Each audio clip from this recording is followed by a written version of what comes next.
नामांकन कराने गए थे लेकिन नामांकन कराने नहीं दिया गया यहाँ के पुलिस प्रशासन के द्वारा। क्या इससे पहले देवेंद्र जी कहीं छुपे हुए थे? देवेंद्र जी तो हमेशा यात्राएं कर रहे हैं, जयराम दा भागे नहीं है। यदि यही कुव्वत था आप तो वहाँ हजारों की संख्या में प्रशासन खड़े थे, भाग कैसे गया? इसका माने आप नाकाम हो गए। अपना नाकामी छुपाने के चक्कर में दूसरा कह रहे हैं भाग गया। ऐसा कुछ नहीं है, भागे कहीं नहीं है।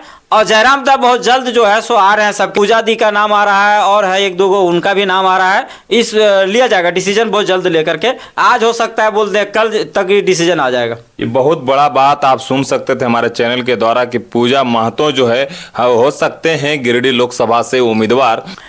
देखिए दुर्भाग्यपूर्ण है 50 गो नामजद केस किया गया है और 15,000 अज्ञात लोगों पर केस किया गया है। अब बताइए ये अघोषित आपातकाल है झारखंड के लिए। नमस्कार, आप देख रहे हैं अमित कुमार के साथ सच क्या है न्यूज। अभी हम जमुआ में हैं, चुनावी यात्रा में थे। इस टाइम हमारे साथ देख सकते हैं हमारे साथ रोहित दास जी हैं जो JBKSS के केंद्रीय उपाध्यक्ष हैं। अभी आप कुछ ही घंटों पहले जो है देवेंद्र महतो जी का गिरफ्तारी रांची से हुआ है, क्योंकि वो रांची लोकसभा चुनाव लड़ रहे थे, वहाँ से उनका गिरफ्तारी हुआ है।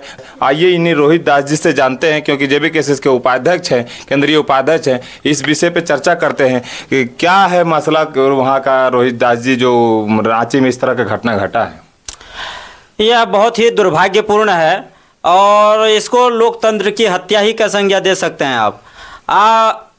नामांकन कराने गए थे लेकिन नामांकन कराने नहीं दिया गया यहाँ के पुलिस प्रशासन के द्वारा। क्या इससे पहले देवेंद्र जी कहीं छुपे हुए थे? देवेंद्र जी तो हमेशा यात्राएं कर रहे हैं, जनसभा का आयोजन कर रहे हैं। उस समय गिरफ्तार नहीं किया जाता है, लेकिन आज गिरफ्तार किया गया जब वो नॉमिनेशन कराने जा रहे थे तब। तो इस मंशा को समझना होगा कि कौन है वो लोग जो झारखंड में झारखंडी बेटा को राजनीति नहीं करने देना चाह रहे हैं।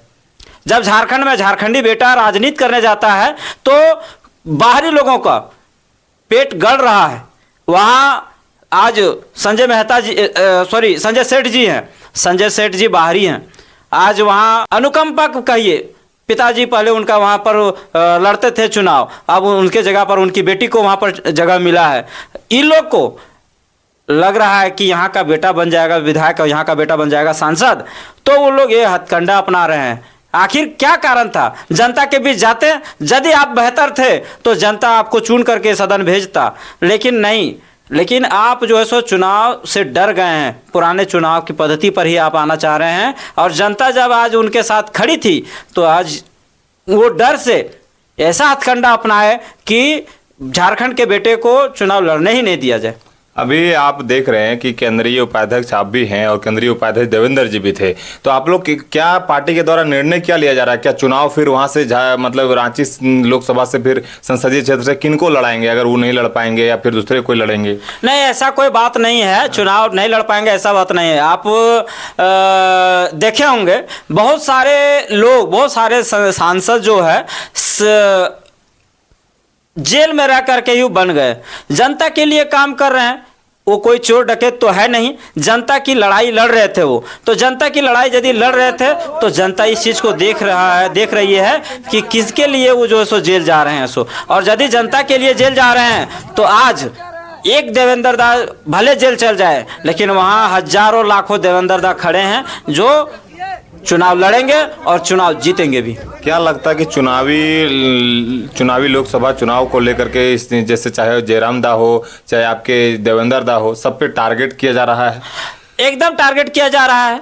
आज झारखंड में 23 साल गुजर गया और जब 23 साल गुजर गया और इसका हिसाब जब मांगा जाने लगा, सड़क से लेकर के प्रत्येक चौराहे चौपाल पर इसका हिसाब मांगा जाने लगा कि 23 साल में आप लोग किए क्या है झारखंड के लिए। और जब ये मुखर रूप से आवाज़ उठाने लगे तो उन लोगों को लगा कि हमारा कुर्सी अब जो है सो दांव पर है, हमारा कुर्सी छिन जाएगा, इसलिए इस तरह का हथकंडा इस लोग अपना रहे हैं। जे आपके गिरिडीह लोकसभा संसदीय क्षेत्र से जयराम दा का भी जो है नैया डगमग लग रहा है, क्योंकि यहाँ के लोग भी जो है नैया डगमग नहीं है। एक चीज हम आपको कह देंगे कि जनता तो जिताने के लिए कमर कस चुकी है जी।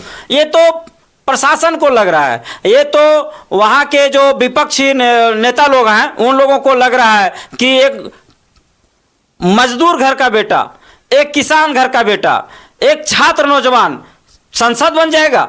जब हम लोग इतना दिन से मेहनत कर रहे हैं और हम लोग इतना दिन से जो हथकंडा अपना रहे हैं, हम लोगों का पोल खुल जाएगा। इसीलिए जो है सो इस तरह का बैरियर एक तरह से लगाने का काम किया गया है। लेकिन बैरियर लगा करके आप धार को कम नहीं किया कर सकते हैं, आप रफ्तार को कम नहीं कर सकते हैं।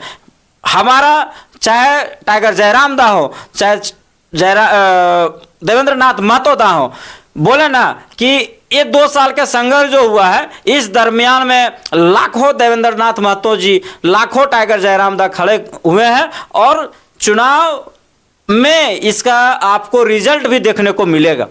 दूसरे विपक्ष के द्वारा ये आरोप लगाया जा रहा है कि जयराम महतो जो हो भाग चुके हैं, वो मैदान में है ही नहीं, तो क्या उनको मैदान में आना चाहिए कि नहीं आना चाहिए? अभी कहाँ है जयराम दा?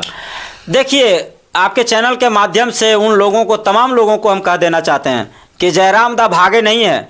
यदि यही कुव्वत था, आप तो वहाँ हजारों की संख्या में प्रशासन खड़े थे, भाग कैसे गया? इसका माने आप में नाकामी, आप नाकाम हो गए। अपना नाकामी छुपाने के चक्कर में दूसरा कह रहे हैं भाग गया। ऐसा कुछ नहीं है, भागे कहीं नहीं है।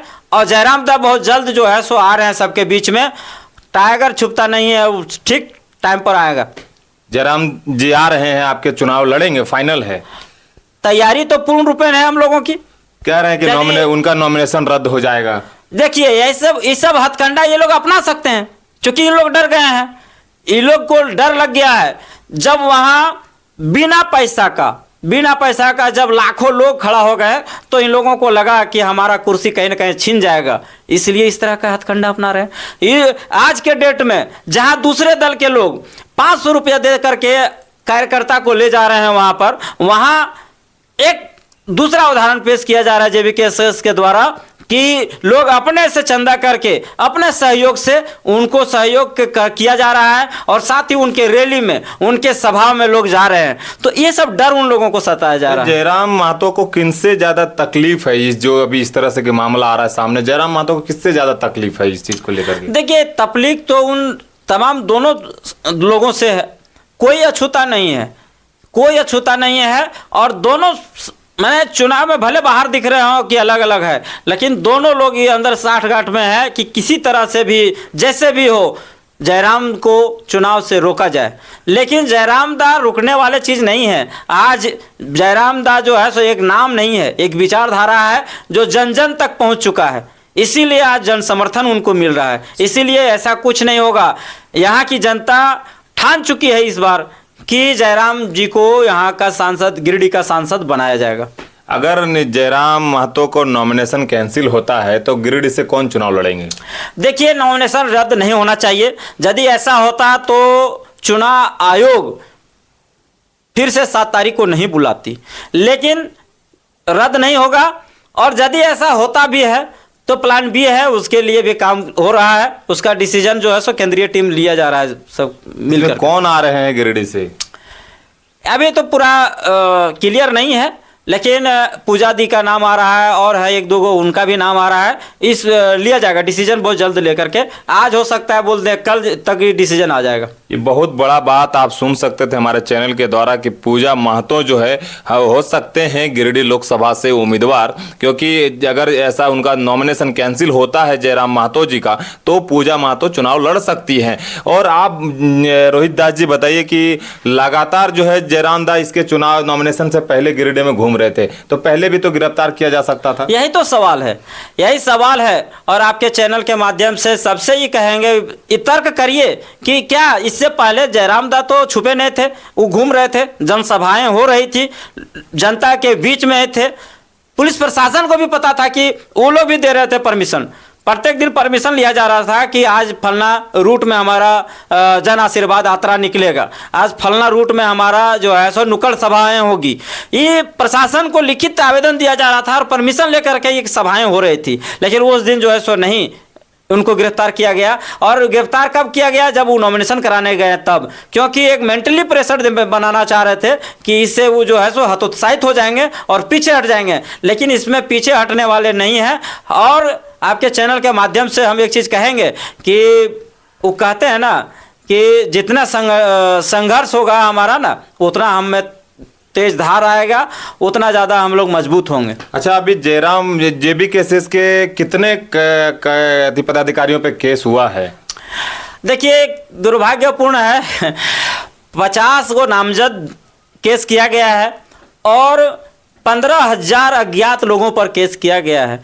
अब बताइए, ये माने अघोषित आपातकाल है झारखंड के लिए। जिस समय आपातकाल लगा था 1975 में, जो स्थिति था उसको तो हम लोग नहीं देखे थे, लेकिन आज जो देख रहे हैं यह बहुत दुर्भाग्यपूर्ण है कि इतने इतने लोगों पर केस कर दिया जा रहा है। कौन सा अपराध किया गया जिसके कारण इतना ज़्यादा केस हुआ है? लेकिन क्या कहिएगा, खैर इसका जवाब जनता देगी, जनता इसका हिसाब मांगेगा। जनता। संजय मेहता जी चुनाव लड़ रहे हैं आपके हजारीबाग लोकसभा से, क्या उनके ऊपर भी आरोप है? अभी 50 जनों पर हुआ है, सबका एक एक करके आ रहा है सामने में। ये कंफर्म अभी नहीं है, लेकिन संभावना है कि हमारे जितने बड़े नेता थे सब पर जो है सो केस किया गया। सब पे केस किया गया है, ये संभावना है। 50 को नामजद है जी, 50 जन नामजद हैं। बताइए, माने सब जो है सो डकैत चोर माने क्या हो गए हैं, अपराधी हो गए हैं सब। ये आप सुन सकते थे, रोहित दास जी थे जो केंद्रीय उपाध्यक्ष हैं जेबी केसेस के, जो अपने लगातार अपने संगठन के बारे में, या चाहे देवेंद्र नाथ महतो हो या अपने जयराम महतो जी हो, उनके बारे में बता रहे थे। गिरिडीह लोकसभा हो या रांची लोकसभा हो या हजारीबाग लोकसभा हो, जितने उनके जो प्रत्याशी उतारे गए हैं उस सभी के बारे में हम आपको बताए। बाकी आपको मेरा वीडियो कैसा लगा कॉमेंट करके जरूर बताएं। तब तक के लिए जय हिंद, जय भारत।